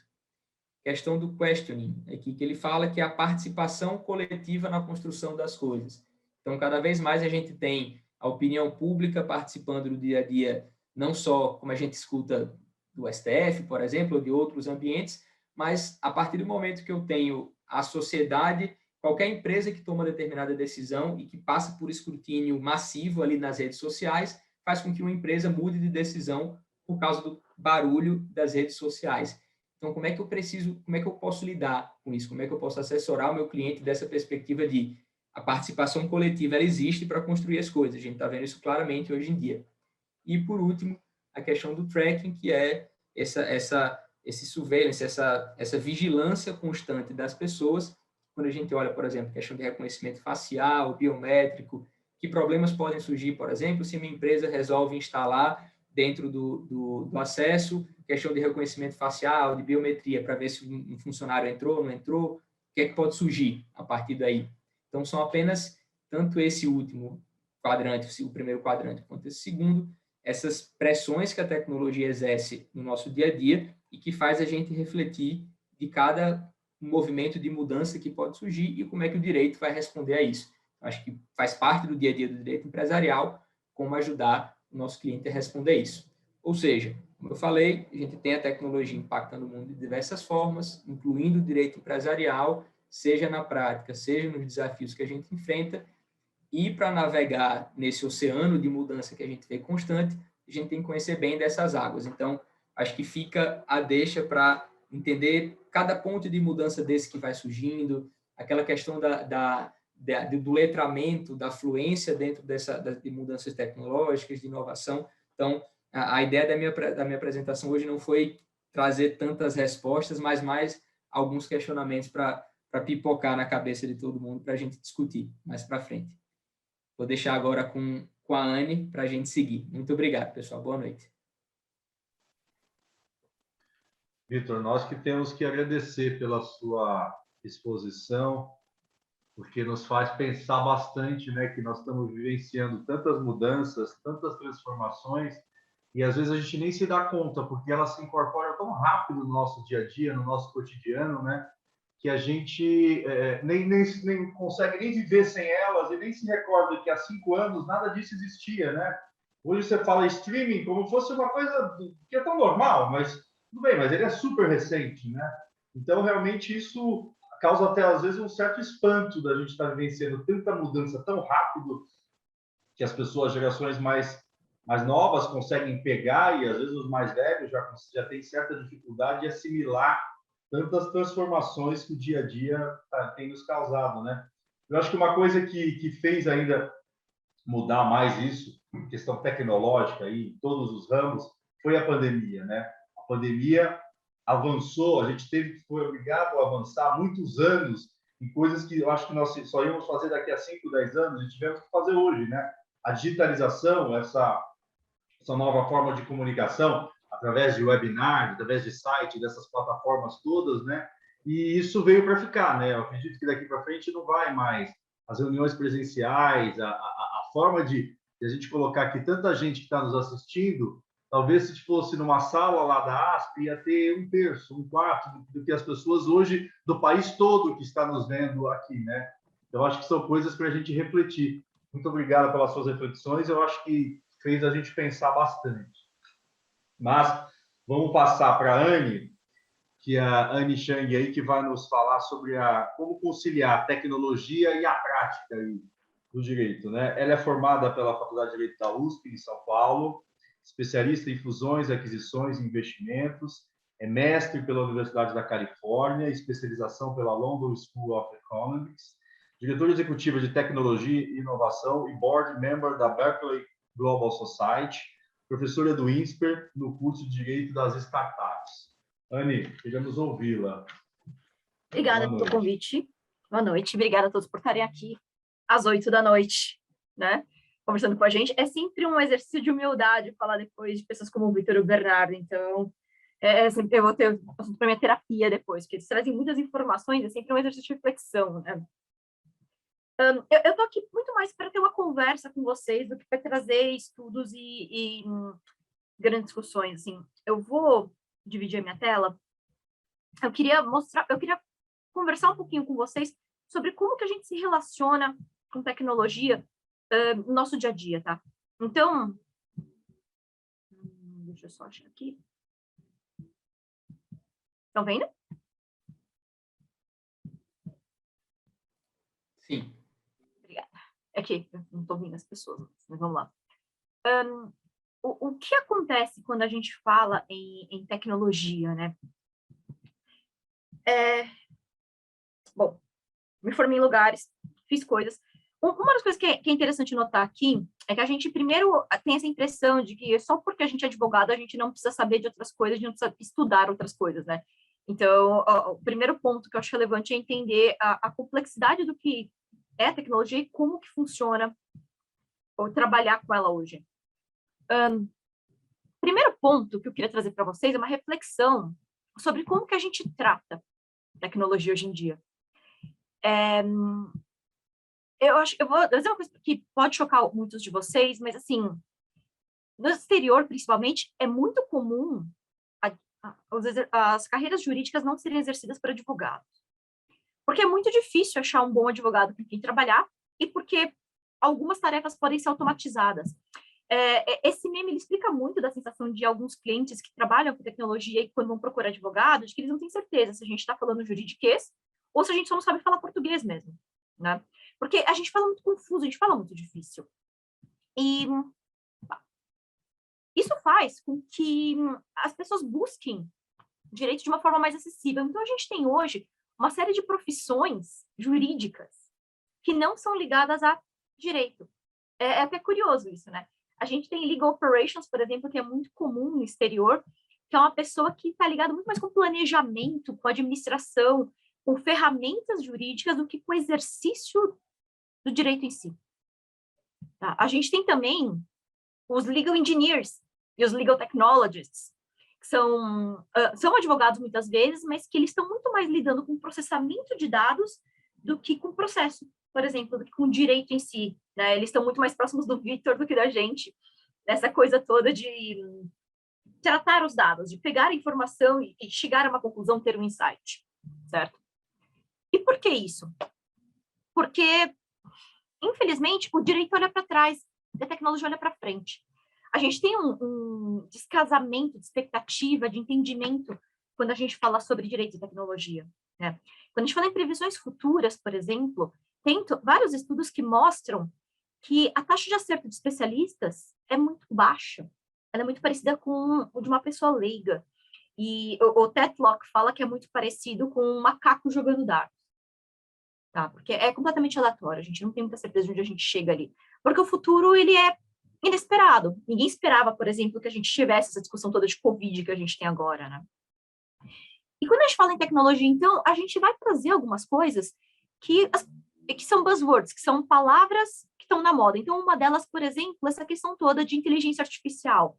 Será que os advogados serão substituídos por robôs? Então, a gente vê esse tipo de gráfico, esse tipo de notícia falando que a inteligência artificial teve um índice de acerto de 94%, os advogados tiveram 85%.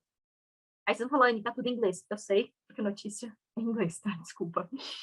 E aí, quando você vê isso, você fala, mas será que a tecnologia vai substituir? Não tem emprego pra gente? E não. Quando você vê esse tipo de manchete sensacionalista dizendo que as máquinas são melhores que os advogados, esse tipo de coisa, mas quando você estuda um pouquinho nisso, quando você lê um pouquinho mais sobre isso, você vê que as máquinas, na verdade, elas têm um alcance, um escopo muito menor do que nós, advogados.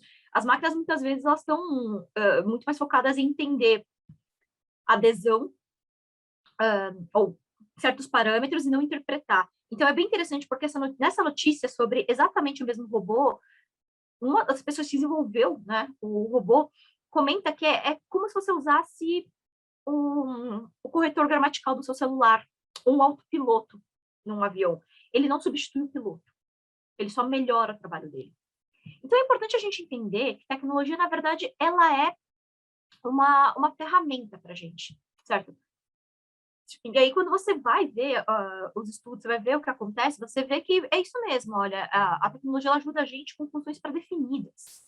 Ela não interpreta texto. A gente não tem hoje o que a gente chama de interpretação de linguagem natural, de conseguir ler, interpretar coisas. E a gente tem também os algoritmos que são usados para julgamento e tudo mais, que, por exemplo, a gente tem um robô juiz, né, em que a gente usa inteligência artificial para determinar o nível de periculosidade de um réu. Só que é um pouco complicado, porque a própria revista de direito de Harvard já falou que, olha, o algoritmo ele é racista.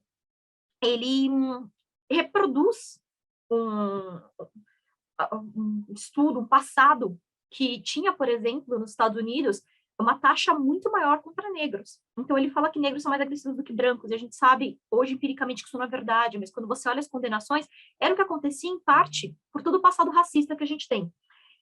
Então, quando a gente acredita na tecnologia cegamente, a gente acaba caindo nessa possibilidade de repetir erros. A gente não pode acreditar nela como se ela fosse uma lei. Ela é simplesmente um norte.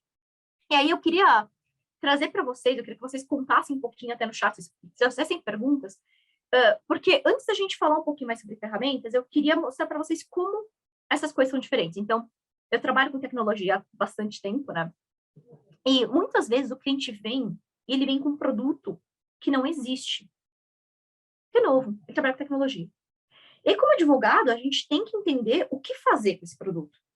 Então, a gente estruturou a log, a gente estruturou de peça dos unicórnios brasileiros e tal, e eu lembro até hoje, quando o Fabio, o fundador, veio com um PowerPoint, ele é francês, né? Falando com o sotaque francês dele, que ele queria abrir um aplicativo de motoboy. Eu falei, mas como que isso vai funcionar? Qual que é o KNAI? Tem todo um aspecto trabalhista, tipo, o que a gente faz aqui?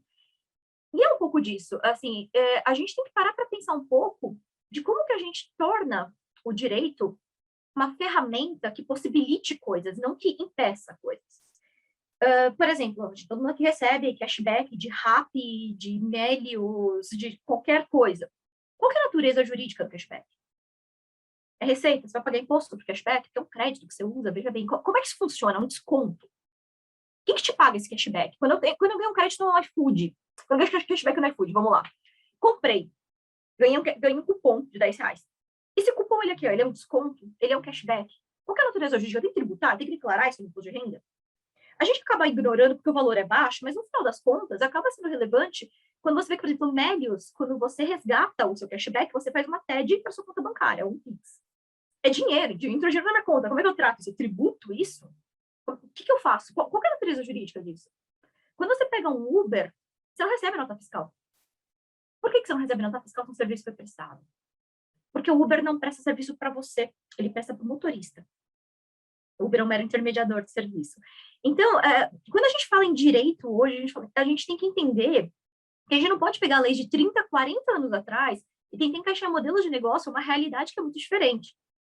Quando eu era adolescente, por exemplo, eu estava acostumada a pegar enciclopédia e escrever coisa em almaça, uma coisa impensável hoje em dia. Impensável. É impensável ter que ir numa biblioteca para acessar um livro quando eu tenho um celular, um microcomputador na minha mão, quando eu tenho a Wikipedia, a internet. E a gente tem que entender que essa mudança toda da nossa relação de cultura, de negócios, ela se reflete no direito.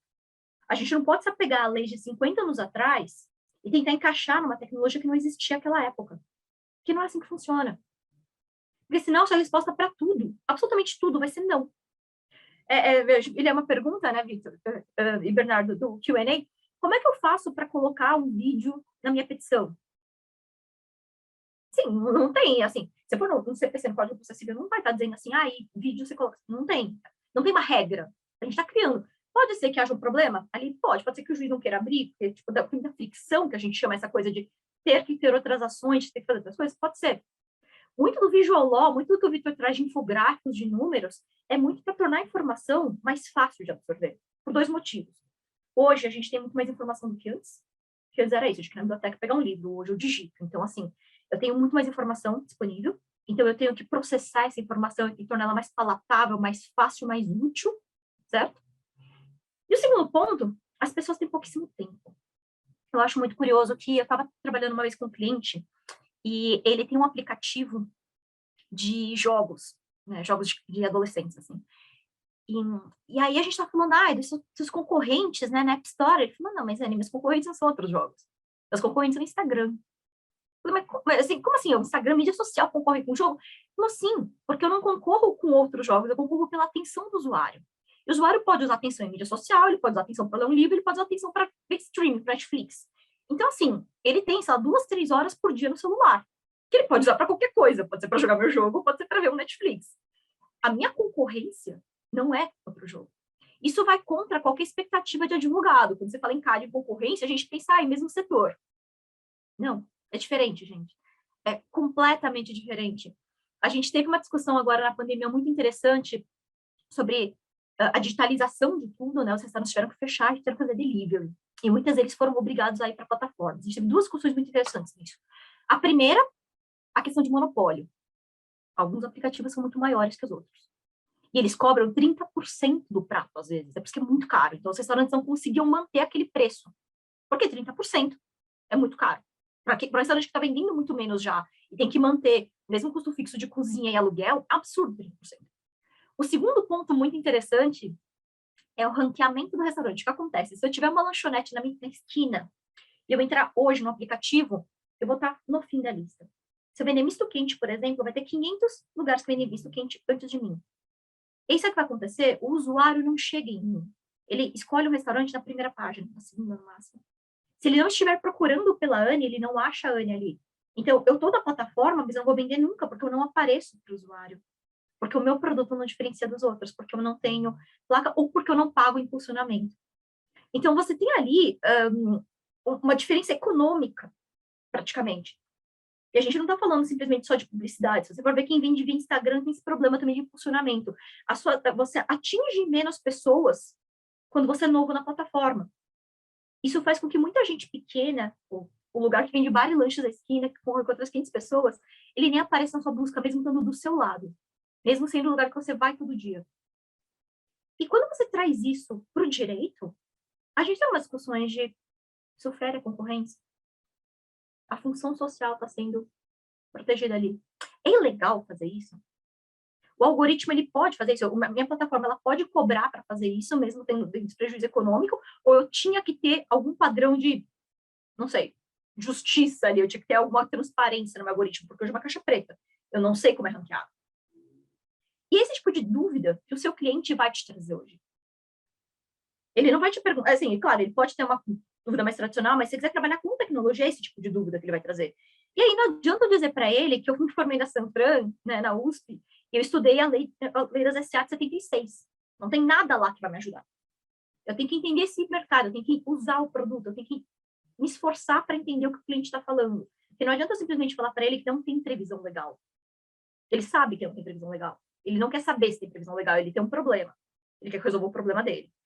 Então, muito da reflexão que eu trago para vocês, e eu queria abrir para perguntas depois disso, é exatamente de como que a gente concilia esse mundo extremamente acadêmico, em latim, inacessível, que nós advogados temos, com a realidade das pessoas. A gente fala muito em acessibilidade, a gente fala muito em visual law, a gente fala muito em dados infográficos, mas isso só vale quando alguém já te procurou. E às vezes a pessoa não te procura porque ela não sabe que ela precisa de você, ou simplesmente porque ela tem essa imagem de que advogados nunca vão entender. Porque está muito distante da sociedade. Então, eu até queria ouvir um pouco de vocês, o que vocês acham, se vocês têm alguma experiência, e, enfim, ter uma conversa mesmo, ao invés de ficar expondo os meus slides. Anne, muito obrigado aí, viu? Acho que a gente sai assustado com as suas pontuações aí, que realmente estão cada vez mais rápidos, né? Uma coisa que me fez pensar aqui é a legislação, principalmente nesses vários exemplos que você colocou, né? Ela corre muito atrás dos fatos, né? Porque você pensava, você colocou muito bem a questão do Uber, que é uma coisa presente, ele tem tantos impactos trabalhistas, no trânsito, concorrência com o táxi, concorrência, o que ele é, o que ele não é, se é empregado, se não é. Mas, assim, até se fazer uma lei para regulamentar, ele já está aí há anos, né? Foi regulamentado em algumas cidades, em algumas coisas, mas a gente não consegue pensar no que ele é, né? Porque ele não se encaixa no modelo, não sub a lei que nós temos hoje. Mas como resolver isso? Né? Eu tenho um exemplo para você, Rodrigo, que eu gosto muito, que é de tecnologia de direito penal, que é uma coisa muito rara. Tá? Seguinte, na Califórnia, há 30, 40 anos atrás, não vou lembrar, tinha um cara chamado Golden Coast Rapist. Ele era um serial killer barra estuprador. Ele invadia casas à noite, e era horrível. Ele amarrava o marido, estuprava a mulher na frente dele e falava, se você se mexer, eu vou matar você. Eu mato sua esposa se você fizer algum barulho. Sádico, completamente sádico. Ninguém pegou o cara, ainda não tinha DNA, tipo, era muito difícil, tal, tipo, várias cidades, aquela coisa de filme americano, né? Aí, recentemente, há uns 2, 3 anos atrás, resolveram lançar um novo livro sobre ele, e sobre ele, como ele nunca foi pego. Isso pega muito mal pra polícia. A polícia falou, gente, precisamos fazer alguma coisa. Mas há 50 anos isso, né? Fazer alguma coisa. Então, o que eles fizeram? E aí, um dia, eles prenderam o cara, de repente, era um ex-policial, tal, provaram que era ele, com DNA, tal. Qual que é a pegadinha nessa história? Como é que o Golden Coast Rapist foi localizado? Acharam umas amostras de DNA, possivelmente deterioradas, certo? E mandaram para um desses sites, tipo, sabe, 123, tipo, para ver teste genético, para ver quantos % você é de cada etnia. E falaram, e posaram como um cliente, falaram, olha, eu queria saber quem que é minha família, tá aqui uma amostra de DNA. E localizaram um parente lá de 3º, 4º grau. A partir daí, a polícia foi fechando o cerco e localizaram. Ótimo. Qual que é o ponto todo? Primeiro, a polícia não intimou, ela não tinha um mandato, ela não devia ter tido acesso a essa base de dados genéticos. Segundo, eu, Anne, que mandei minha amostra genética para saber se meus pais são de Taiwan ou não autorizei uso para isso. E a minha família inteira, de 2º, 3º grau, não tinha nada a ver com isso, eu não tinha como autorizar esse disclosure. Mas foi feito. E o que a gente faz com a privacidade? O que a gente faz com os dados? E a polícia falou, olha, gente, eu não fiz nada aqui. Tipo, você consegue provar que a polícia utilizou o site de forma indevida? Não consegue. O site fala que ele não cumpriu nenhum mandato, nenhuma ordem judicial desse tipo. A gente sabe que foi assim, mas e aí? São coisas difíceis da gente conseguir solucionar e pensar, né? E até de ter que estar realmente a lei. Hoje tem que correr muito, tem que ser muito rápido, né? Para tentar entender esse momento que nós estamos vivendo. E até que você falou, seja na tributação, né? Como se tributa o Uber, como se tributa o Netflix, como que é a relação trabalhista de um contra o outro, com quem ele concorre. Exatamente aquilo que você falou, é muito bom isso. O Netflix não concorre só com a Amazon, ela concorre isso, com o vendedor o game, porque você tem um tempo para usar o celular, e no celular hoje cabe tudo, né? Você concorre até com a comida. Olha, se ele comeu mais ou come menos, às vezes nem come para poder jogar, né? Jogar mais tempo. O adolescente muitas vezes faz isso, né? Então, eu acho que a gente tem que pensar, e o direito ele não pode colocar só os obstáculos, né? Que é muito mais fácil chegar aí e falar, doutor, ele como que faz? Isso não pode, a lei não permite, não pode. Bom, então eu fecho meu negócio, eu tive uma baita ideia e vou fechar meu negócio, né? A gente tem que tentar ser criativo e tentar possibilitar que aquilo seja colocado em pé, né? E que a sociedade tenha acesso a esse tipo de coisa, né? Sim. Até tem uma pergunta aqui do Roberto Tadeu Verdun, que na verdade é para o Bernardo, mas eu vou tomar a liberdade de te perguntar, Bernardo, eu vi aqui, achei interessante. Ele fala que o problema não é só da legislação, mas também da interpretação do judiciário, mas a sua pesquisa sugere o contrário, né? A sua pesquisa sugere que o judiciário tem se mostrado mais aberto a visual law e interpretações mais modernas, certo? Exatamente, né? A gente fez o levantamento justamente para não ficar num certo achismo, né? A gente queria, de fato, entender como estava a visão da magistratura, e pelo nosso levantamento, né, que contou com a visão de 147 magistrados e magistrados federais, né? Então, somente juízes e juízes de 1º grau, nós tivemos ali uma receptividade muito positiva. Então, 77% dos magistrados que responderam o questionamento, eles sinalizaram que os recursos visuais facilitam a análise da petição, com a ressalva importante que eu pontuei, desde que usados com moderação. Nós mesmos colocamos essa alternativa, né, para responder, e isso sinaliza já a gente vê isso dos próprios decisões, né? Então, aquela decisão que eu mostrei para o pessoal antes, o magistrado dizendo que, naquele caso pontual, ele sugere a utilização com parcimônia porque ele entendeu que o advogado não soube utilizar os recursos. Então, a nossa pesquisa sugere que há uma receptividade de forma informal. Nós temos visto também esses comentários nesse sentido, olha, é positivo. Claro que há resistência, como toda e qualquer inovação, né, Ali? Isso é importante trazer, né? A gente está mudando aqui a forma de comunicação, a forma como os argumentos são apresentados, mas no geral, assim, o nosso levantamento indica que há uma receptividade positiva. E uma dúvida, como é que você vê isso? Porque, assim, até a Márcia do Carmo comentou ali no chat que os tribunais são muito tradicionais, né? Então, tem advoga ali, tem de ser muito tradicional por medo. E, assim, e aí? Quando a pessoa está fazendo contencioso ali, e ela quer usar alguma coisa, mas ela tem medo por causa da forma. Como é que a gente baliza isso? Isso claro, vai depender do local, né? Mas, assim, pegando ainda o gancho do levantamento, nós vimos que mesmo a idade não influencia, né, na receptividade ou não, né? No geral, nós tivemos magistrados jovens, magistrados mais velhos, que ambos entenderam que essa ferramenta, essa técnica é relevante e melhora a compreensão. Então, sob o ponto de vista etário, né, nós não temos essa sinalização. Até nós tínhamos uma impressão, os magistrados mais velhos talvez tenham uma resistência em relação a isso, mas nossa pesquisa indica, né, a faixa etária que não há tanta importância. E sobre a adesão dos tribunais, né, eu acho que é um trabalho que está sendo feito aos poucos, o tema é muito novo ainda, nós estamos falando de 2 anos, né, no qual esse tema se fixou aqui no Brasil, então os primeiros cursos em 2019, os primeiros cases, agora o judiciário somente em 2020 começou a aplicar, então a gente está falando aí de 1 ano, né, 1 ano e pouco no judiciário implementando isso, então realmente muito novo, mas eu estou curioso para saber aí, né, nos próximos anos como é que vai ser, né? E nós devemos lançar agora já em breve nossa pesquisa da magistratura estadual, que já conta inclusive com mais respostas que a magistratura federal. Que legal, que legal. Vitor, eu lembro que quando a gente se conheceu num evento, há muito tempo atrás, né?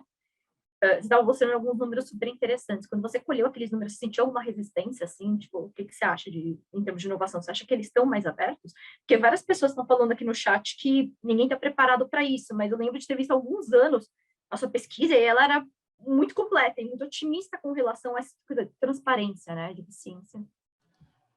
Pois é, eu acho que esse ponto que o Bernardo até levantou também da questão da parcimônia, eu acho que vale não só para a questão visual, mas eu acho que o uso da tecnologia em si, de uma forma geral, quando a gente vê a entrada no direito, né, é quase que um baque, um choque muito grande para todo mundo, e quando a gente não consegue colocar especificamente, diretamente, qual é o objetivo que a gente tem ao utilizar aquilo, a gente sente uma resistência muito grande, né? Então, às vezes, o pessoal, quando a gente fala da questão do uso de dados, por exemplo, né, de gráficos, de informações mais numéricas, quantitativas, muitas vezes as pessoas utilizam aquilo de uma forma puramente informativa, de inserir ali algumas questões de números que acham que vai fazer sentido, que vai ser aplicável, que vai retornar algum benefício direto para a pessoa que está utilizando aquilo, né? Só que, na verdade, aqueles números, aquele gráfico, aquela análise de dados não está ajudando em nada você cumprir o objetivo e argumentar o que você quer argumentar,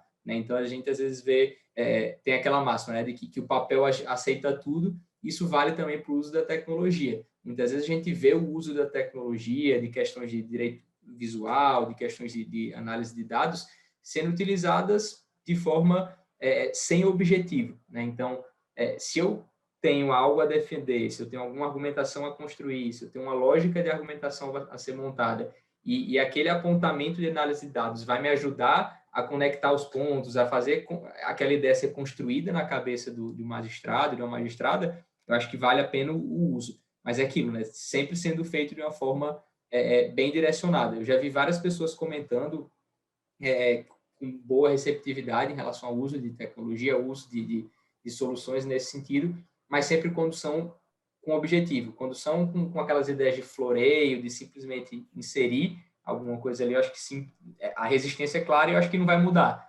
O que não é feito da forma correta nunca vai ser bem aceito, né? Então, acho que é muito por esse lado que eu vejo. A última pergunta que eu vou fazer antes de devolver para o Rodrigo, porque eu achei muito interessante, é que, assim, várias vezes quando eu dou aula, eu dou aula em Berkeley também, né, tipo, que é outra realidade, aí eu dou aula no INSPER, que é um pouco diferente em termos de tecnologia, porque a Califórnia geralmente está mais familiarizada. Eu já fico um pouco chocada com a diferença e tal, mas o Aníbal, Maurício Fonseca, ele levanta um ponto muito interessante, né, que tem um abismo regional. Na realidade, o Centro-Sul é muito distinta, porque decorre da dimensão continental do país. Eu queria ouvir do Bernardo e do Vitor, que fizeram pesquisa em campo e tudo mais, se realmente a gente está numa bolha, né, e existe mesmo isso, ou se não, se essa é uma impressão que a gente tem só por estar aqui.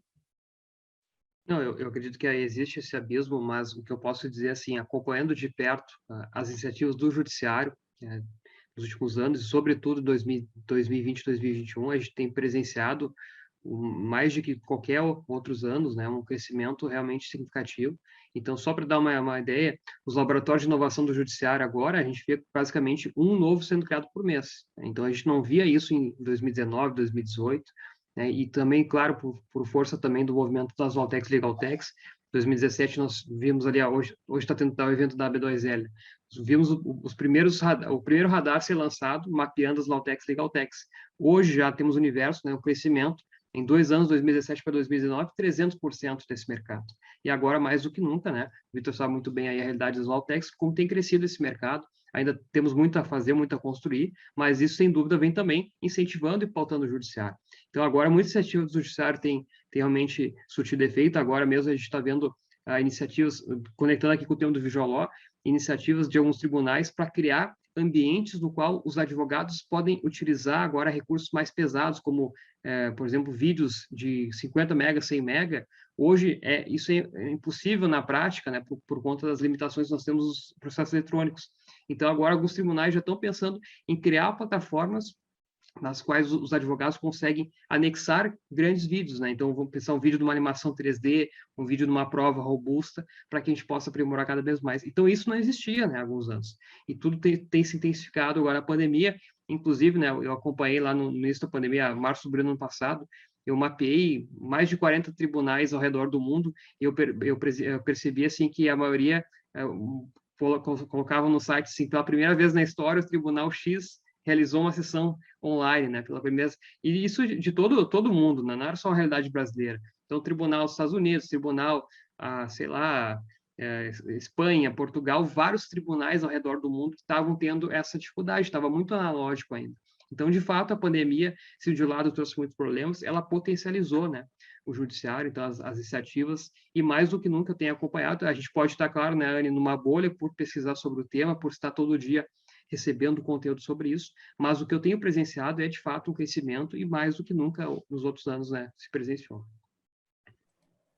Perfeito, eu concordo plenamente com o Bernardo, eu só acrescentaria um ponto, você até comentou, Anne, né, de Berkeley, dessa diferença, né, de divisão, tudo, um ponto que é interessante, que eu percebi e venho acompanhando, em 2019 eu tive a oportunidade de participar de um encontro lá na Califórnia, que era um encontro de uma reunião de um comitê que envolvia pessoas da magistratura, pessoas da OAB, né, da Bar Association de lá, das universidades, de centros de pesquisa, de legal techs, e era um comitê, uma força-tarefa de acesso à justiça por meio da inovação. Eles tinham criado esse comitê para tentar encontrar formas de aumentar o acesso à justiça, de trazer justiça para as pessoas, justiça não ao judiciário, né, a justiça como um valor em si. E aí eu acho que isso demonstra um pouco da forma como a gente enxerga algumas coisas, que eu acho que não é nenhum abismo de acesso à informação, mas a forma como a gente tenta lidar com algumas coisas. Enquanto em alguns ambientes as pessoas estão tentando chegar à conclusão, realmente, para a gente conseguir trazer acesso à justiça no mundo que a gente vive hoje, a inovação é um fator chave para que a gente consiga cumprir isso.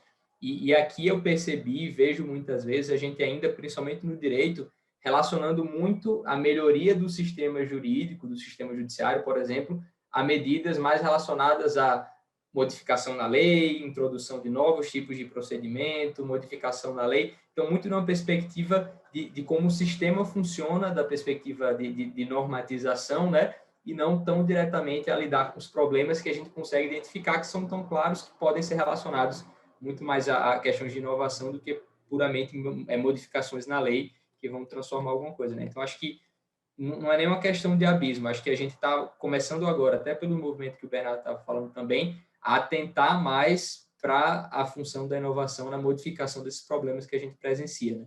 Acho que é mais uma questão de como a gente enxerga as coisas. Mas vocês não acham também que existe um abismo aí enorme no que as faculdades ensinam, né?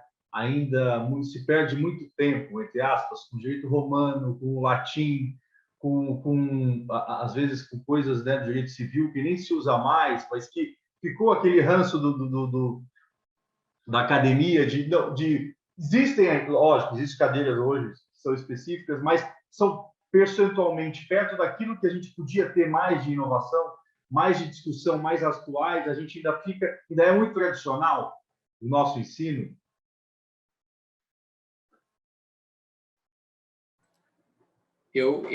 Da forma que eu me enxergo, sim. Eu acho que tem uma questão da forma como a gente vai estar construindo, estar formando os novos profissionais, ela é ainda muito relacionada à forma como antigamente, não só o direito, mas como o mundo funcionava, né? Você tratou daquela questão de que o direito sempre está um passo atrás em termos do que está acontecendo no mundo, quando vai olhar para Uber, quando vai olhar para essas coisas, e acho que isso acontece também dentro da faculdade.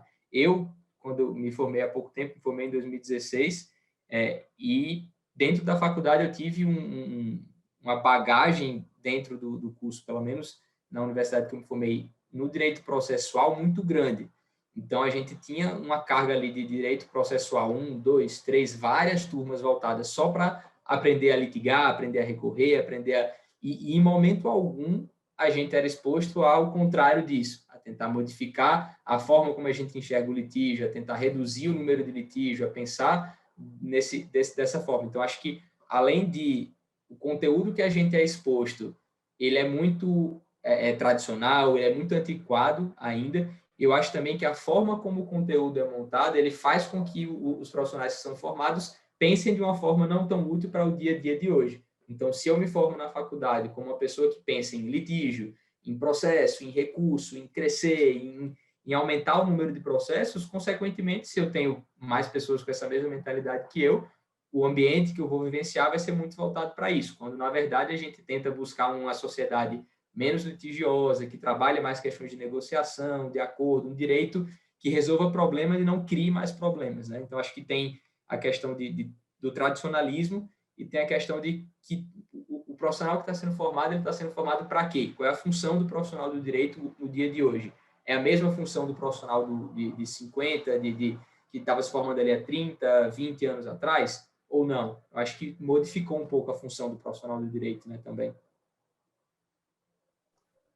Deixa eu só aproveitar aqui, pessoal, tem umas perguntas aqui que eu estou no chat, vou responder aqui também. A Márcia Serra pergunta aqui sobre vídeos em processos eletrônicos, né? É uma discussão também bem importante, né? Porque nós temos a nossa pesquisa sinalizou que os vídeos não são os recursos visuais favoritos, juntamente com os QR Codes. Então, no âmbito do processo eletrônico, tem que ter muito cuidado, assim, em relação ao vídeo, para juntar vídeos pontuais, né? Cirúrgicos, né? De nada adianta hoje juntar um vídeo de 20, 30 minutos e torcer que o magistrado vai acessar esse conteúdo, né? Na prática, o que acontece é que não vai ser visto. Inclusive, agora há poucos dias, um colega meu, advogado, que é criminalista, ele gravou 2 citações orais no processo dele, e ele colocou no YouTube e ficou acompanhando, né, se tinha ali a mudança ali nas visualizações, desde o dia que ele gravou até o dia do julgamento do processo. E daí ele viu que, na verdade, só teve visualizações no dia que ele gravou, né, o material e que mostrou para a equipe, e depois não teve mais, ou seja, o magistrado não acessou o conteúdo dele, a citação oral que ele gravou. Então, tem que ter muito cuidado em relação aos vídeos, ser vídeos cirúrgicos pontuais, a exceção que eu diria seriam as animações 3D, porque, de fato, nós temos uma possibilidade de capturar, de forma que uma captura psíquica do magistrado com animações 3D, que são recursos muito importantes, têm sido utilizados hoje. Nós temos feito muitos trabalhos nesse sentido que buscam, por exemplo, ilustrar a dinâmica de um acidente de trânsito. Como é que nós vamos explicar hoje, em texto, né, como aconteceu uma colisão entre 2 veículos? A gente tem que dizer que o veículo vinha a tantos quilômetros por hora, fez uma colisão à direita de tantos graus, para depois colidir com o veículo B numa situação pontual. Então, isso é realmente difícil de trazer por texto, por menor que seja o texto. Então, nesse sentido, entra aqui as animações como uma forma de possibilitar que o magistrado compreenda. Também no tribunal do júri a gente percebe isso, né? Hoje, ou seja, hoje o advogado criminalista precisa gesticular, mostrar como aconteceu o fato, ler os depoimentos, quando a gente pode também hoje utilizar uma dinâmica, né? Um vídeo mostrando como aconteceu o crime, como é que foi a agressão, como é que foi o golpe, como é que é combinando com a balística, orifício de entrada, orifício de saída, tudo a gente pode hoje dialogar com o laudo técnico para que mostremos isso para os jurados com maior conhecimento. Então, os vídeos, o que eu sugiro? Vídeos pontuais, quando é o advogado mesmo falando, explicando a tese, situações excepcionais, as animações, porque vão mostrar algo diferente para o magistrado. E sempre um detalhe importante é sempre apresentar o que assim, antecipar para o magistrado o que ele vai ver no vídeo. Então, pode ser um print do vídeo, por exemplo, um thumbnail, né, da mesma forma que acontece no YouTube, um thumbnail do vídeo, né, um botão de play, talvez para incentivar, e se possível coloque uma legenda também, olha, nesse vídeo vai mostrar tal coisa. Isso já antecipa o jogador para que ele tenha maior segurança em acessar esse conteúdo. Porque assim como o texto tem que ser objetivo e determinado para aquilo que você busca, o vídeo também, né? Um vídeo chato que vai ser enfadonho, que não vai te levar a nada, o juiz também não vai gostar de assistir, como nós também não gostaríamos de assistir, né? Então, acho que tem que compatibilizar tudo isso, as novas ferramentas, mas tem que ser adequadas e objetivas, né? Porque ninguém tem tempo também, né? Um vídeo que nem você falou, 20, 30 minutos, ninguém vai assistir. Tem que ter 2 minutos, 1 minuto. Igual mensagem do WhatsApp, né? Se você colocar uma mensagem de áudio de 5 minutos, ninguém vai ouvir. Gente, eu acho que nós vamos encerrar. Antes de mais nada, agradecer muito a presença de vocês todos. Eu acho que foi muito esclarecedor, muito interessante. Pedindo desculpas pela não participação do Bruno, que estava previsto entre nós, mas ele avisou à tarde, ele estava com problema, ele estava sem energia onde ele estava, ele não conseguiu se conectar pela falta de energia. Ele disse: olha, não tenho como, não tenho energia, não tenho como ligar meu celular, nem meu computador aqui para acessar vocês. Então, ele pediu desculpas, eu acho que em nome dele aqui da ASP, nós pedimos desculpas aos participantes, mas não vai faltar outra oportunidade para nós convidá-los e convidarmos a Anne, o Bernardo e o Victor para debater esse tema que está na ordem do dia. Eu acho que essas inovações estão aí, a gente tem que aprender a lidar, todos nós, né? Sabermos lidar com ela, porque o mundo está aí e a gente tem que cada dia mais aprender com vocês. Muito obrigado em nome da ASP, gente. Boa noite e até qualquer outra oportunidade.